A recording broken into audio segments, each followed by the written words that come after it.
that incredible 50 years since humans first stepped on the moon.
This is BBC News.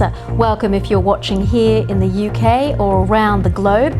I'm Reged Ahmad. Our top stories. Now we'll be having a celebration of the exact moment 50 years on since Neil Armstrong stepped onto the moon. It's been marked in spectacular fashion. We're here at the National Air and Space Museum where hundreds gathered to be together for the moment. In other news, footage from Iran shows a seizure of a tanker in the Gulf as London says it wants to defuse the crisis through diplomacy. British Airways suddenly suspends all flights to and from Cairo for a week over security concerns.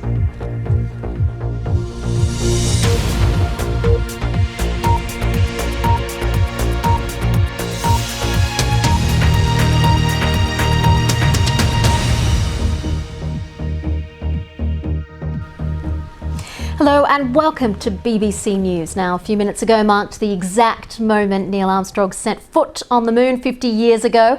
The occasion was marked by Washington's Air and Space Museum. The BBC's Neda Tawfik is in Washington and she saw it all happen. Neda, remind us what happened. Well, Reged, just like 50 years ago, the Apollo 11 mission united Americans. Hundreds gathered here to mark that moment when Neil Armstrong made history, becoming the first man on the moon. They celebrated it with a giant astronaut boot made of balloons that they lowered down from the ceiling. And it was just really impressive to see how many people had that same wonder and awe on their faces, wanting to relive that moment and share it with other Americans here, snapping the video on their phone. And of course, this has been the culmination of a week of events leading up to this moment, where we've seen reunions from those who were flight directors and mission control who helped, along with the two surviving astronauts who spoke about 50 years later how the mission shaped the culture in America, but also shaped their lives. And again, just so much joy over all of this, a real reminder of the Apollo era, a time when